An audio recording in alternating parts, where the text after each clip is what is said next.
დემოკრატია პოსტსაბჭოთა სივრცეში 20 წლის შემდეგ ამ სათაური ჩეხეთის დედაქალაქში ორდღიანი კონფერენცია გაიხსნა.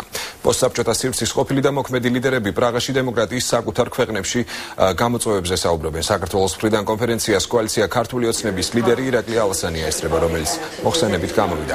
ალასანია კონფერენციაზე ჩეხეთის კომენიუსის პრეზიდენტმა მომავალ პრეზიდენტადაც მოიხსენია და ერთსაათიან დისკუსიას კითხვები საგარეო პოლიტიკურ ხედვაზე დაუსვეს. ვრცელი სიუჟეტი ნახეთ დღის მთავარ გამოშვებაში.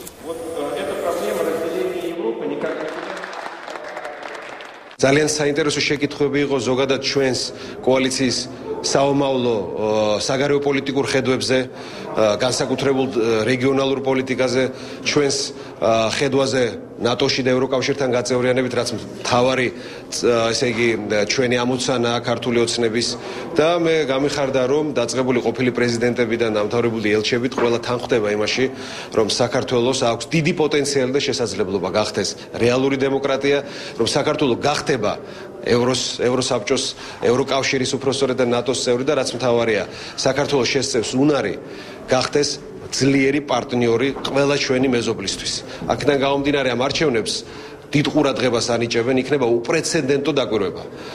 ჯარი და არმია ჩამოდის ევროპელი და სხვა დამკვირვებლების, რომ ერთი ხმაც არ გააყალბებინოს რეჟიმს.